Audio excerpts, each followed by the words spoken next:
Shalom saudara, saya percaya hari ini kita semua tetap bersuka cita di dalam kebaikan Tuhan.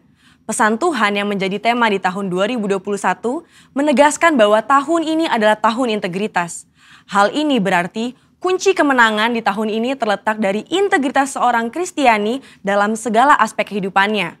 Oleh karena itu, dalam edisi Voice of Pentecost kali ini, saya akan membahas tentang berintegritas di tengah krisis hidup.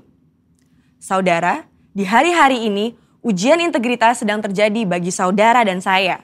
Contohnya, apakah kita tetap baik saat dalam tekanan, akan tetap loyal dalam keadaan kekurangan, atau justru berkompromi dengan dunia saat sakit, gagal, bahkan sampai saat miskin mendadak? Saudara, perlu kita ingat bahwa integritas adalah hasil pembentukan dan tidak otomatis bisa dimiliki seseorang. Pembentukan integritas membutuhkan ujian, proses, dan waktu. Di dalam Mazmur 1 ayat 1 berkata, "Berbahagialah orang yang tidak berjalan menurut nasihat orang fasik, yang tidak berdiri di jalan orang berdosa, dan yang tidak duduk dalam kumpulan pencemooh." Jadi, melalui ujian, seseorang bisa terbukti apakah ia ada di jalan yang benar atau tidak. Lalu, berapakah lama waktu dari proses pembentukan integritas? 30 hari, 3 bulan, atau 1 tahun? Yang pasti proses ini akan berbeda di setiap individunya.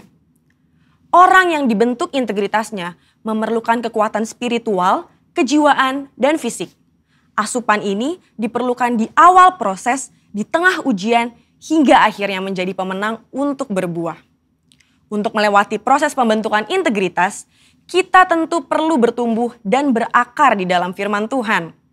Saudara, penting untuk kita memperhatikan akar dari kehidupan kita. Di dalam Mazmur 1 ayat 1, pemazmur menggambarkan hidup seseorang yang benar, yaitu orang yang tidak tergoda untuk berkompromi dengan nilai kefasikan, dosa, bahkan kumpulan pencemooh. Tentunya nilai ini dilakukan karena seseorang ini berakar di dalam firman Tuhan. Seseorang yang berakar di dalam Tuhan pasti memiliki kualitas integritas. Lalu, apa resep untuk memiliki kualitas integritas?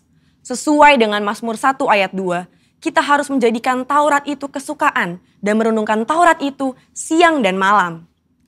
Kata kesukaan dan merenungkan firman Tuhan menggambarkan hubungan yang dimiliki orang berintegritas dengan Tuhan. Mazmur 1 ayat 3 berkata, "Ia seperti pohon yang ditanam di tepi aliran air, yang menghasilkan buahnya pada musimnya dan yang tidak layu daunnya. Apa saja yang diperbuatnya berhasil." Untuk hidup, jelas sebuah pohon membutuhkan air. Namun, betapa beruntungnya pohon yang ditanam di tepi aliran air. Ia tidak membutuhkan waktu lama dan usaha besar untuk akarnya mencari air. Kesukaan dan merenungkan firman-Nya siang dan malam merupakan gaya hidup orang berintegritas. Hal ini digambarkan dalam Mazmur 1 ayat 2 dan 3. Dikatakan gaya hidup karena hal ini dilakukan setiap hari. Apakah mungkin gaya hidup terbentuk begitu saja? Jawabannya adalah tidak. Hal ini dimulai dari cinta mula-mula. Namun orang benar perlu membangun disiplin rohani dan memelihara cintanya. Disiplin rohani dalam pembacaan dan perenungan firman Tuhan menunjukkan gaya hidup orang berintegritas. Seperti pohon yang bertumbuh dan berakar di tepi aliran air, akan mudah untuk bertumbuh dan berbuah.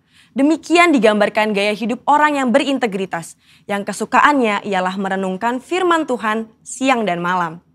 Dalam Yohanes 15 ayat 7 dan 8 berkata, "Jikalau kamu tinggal di dalam aku dan firmanku tinggal di dalam kamu, mintalah apa saja yang kamu kehendaki dan kamu akan menerimanya. Dalam hal inilah Bapa-Ku dipermuliakan, yaitu jika kamu berbuah banyak dan dengan demikian kamu adalah murid-murid-Ku." Di ayat ini, Yesus menjelaskan hubungan sebab akibat yang erat antara gaya hidup merenungkan firman dengan berbuah dalam kehidupan.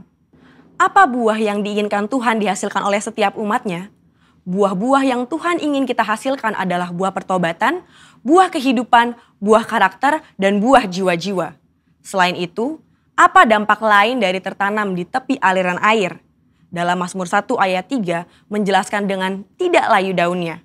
Hal ini sama dengan kita memiliki daya tahan yang tinggi terhadap berbagai situasi kehidupan. Situasi sulit dan krisis hidup bisa datang kapan saja. Saat ini, kita sedang mengalami pandemi COVID-19 dan resesi ekonomi. Situasi ini dapat mengganggu integritas seorang untuk kompromi dengan dosa, untuk menyakiti sesama, putus pengharapan, bahkan tidak lagi percaya kepada Tuhan. Lewat pemazmur, Tuhan hendak mengatakan kepada kita bahwa dari hubungan seseorang dengan Tuhan, lewat gaya hidup cinta akan firman Tuhan, bukan hanya agar kita berbuah, tapi juga agar kita tetap berintegritas. Di mata Tuhan, orang seperti ini dipandang dan dijanjikan apa saja yang ia perbuat berhasil. Saya percaya kita yang sudah mendengar ini akan semakin memperhatikan akar kita, perhatikan gaya hidup kita, dan perhatikan hubungan kita dengan firman Tuhan. Saudara, untuk penjelasan yang lebih lanjut dari tim teologi kami, silakan klik link yang ada di atas atau scan QR Code yang tersedia. Tuhan Yesus memberkati.